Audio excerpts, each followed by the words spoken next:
ठंडई की चुस्की के बाद बनारसी पान मुंह में घुल जाए तो बनारस में होने का एहसास खुद ब खुद हो जाता है। अरे भाई कुछ और नहीं सोचिएगा, ये भोले बाबा का प्रसाद ही है। मस्ती और हुल्लड़बाजी के बीच काशी बम बम नजर आती है। मुस्कुराहट के साथ रस से भरी गाली और अंदाज ऐसा निराला कि मुंह से निकल ही जाता है। ई हो रजा बनारस। घाट मंदिर और गलियों से लेकर शमशान तक बनारस का अपना जीवन चक्र है। तो चलिए हमारे साथ बनारस के रंग में सरोवर होने के लिए, लेकिन जरा संभल कर, क्योंकि ई हो रजा बनारस।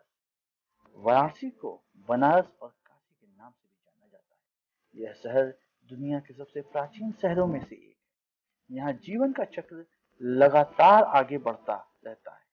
काशी भारत की विरासत को संजोए हुए है और प्राचीन काल से ही यहाँ की संस्कृति, दर्शन, परंपराओं और आध्यात्मिक आचरण का एक आदर्श। बनारस पवित्र गंगा नदी के किनारे पर स्थित है। गंगा की दो सहायक नदियां हैं, वरुणा और अस्सी। के नाम पर इसका नाम वाराणसी पड़ा।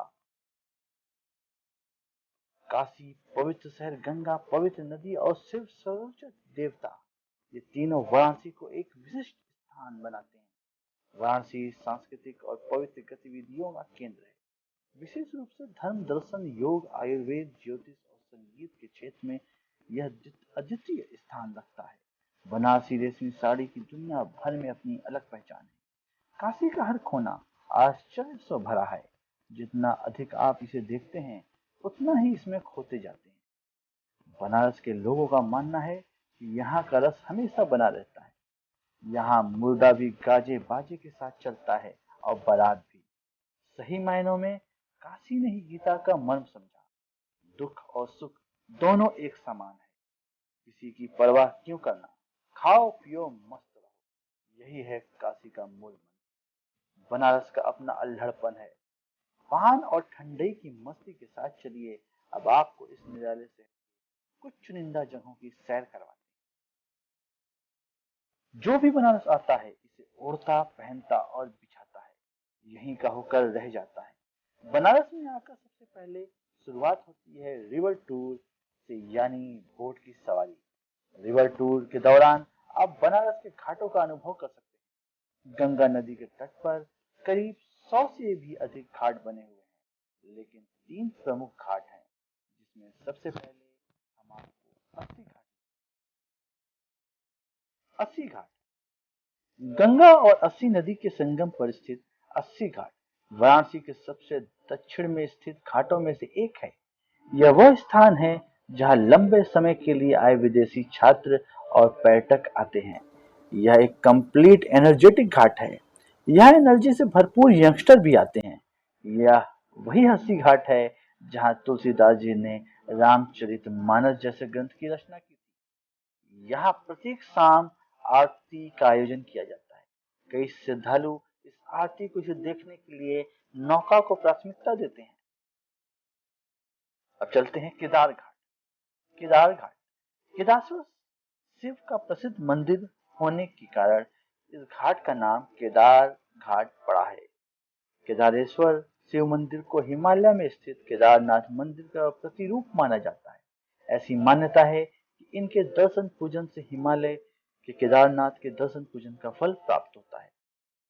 कुमार स्वामी मठ के द्वारा 18वीं शताब्दी में घाट का पक्का निर्माण कराया गया था।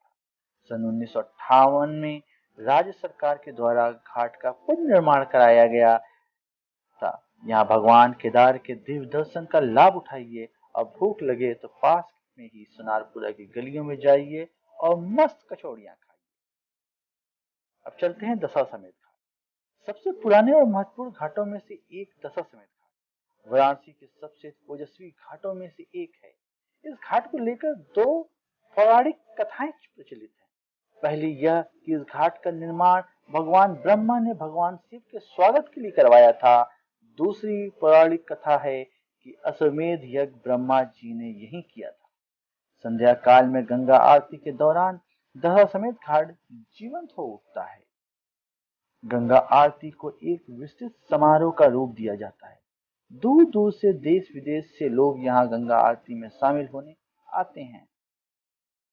अब हम आपको ले चलते हैं बनारस के प्रमुख जहां सारनाथ। वाराणसी से लगभग 10 किलोमीटर की दूरी पर स्थित सारनाथ एक महत्वपूर्ण बौद्ध तीर्थ स्थलों में से एक है। बोध गया में ज्ञान प्राप्त करने के बाद भगवान बुद्ध ने यहाँ अपना पहला धर्म उपदेश दिया था। उनका यह पहला धर्म उपदेश महाधर्म चक्र प्रवर्तन के रूप में पवित्र है, जिसका अर्थ है धर्म चक्र की गति। भगवान बुद्ध के समय इस क्षेत्र को हिरणों के रहने वाले घने जंगल के कारण इसे ऋषि पटन या इसी पटन और मृग दावा कहा जाता था। अपने शासनकाल और सम्राट अशोक भगवान बुद्ध के प्रेम और शांति के संदेश का प्रचार प्रसार करने सारनाथ आए और यहाँ ईसा पूर्व 249 में एक स्तूप का निर्माण करवाया। आज सारनाथ बौद्ध पंथ के मुख्य स्थलों में से एक है, जो दुनिया भर के अनुयायियों को अपनी ओर आकर्षित करता है। शहर मठ, स्तूप और एक संग्रहालय के साथ सुशोभित है। सिर्फ बौद्ध धर्म में ही नहीं, हिंदू और जैन धर्म के हिसाब से भी सारनाथ काफी महत्व है। यहाँ तक कि भारत का राष्ट्रीय चिन्ह अशोक स्तंभ भी यही की अनुकृति है। यहाँ के स्तूप और प्राचीन मंदिर को देखकर आपको इतिहास के पन्ने टटोलने का मन करेगा। घाट घाट का पानी तो आपने सुना ही होगा, लेकिन घाट घाट पर केवल मसाज आपको बनारस में ही देखने को मिलेगा। घाट पर आइए और खूब मजा लीजिए इस देसी मसाज का। देसी मसाज के साथ घाट का अनुभव तो आपको घाट पर ही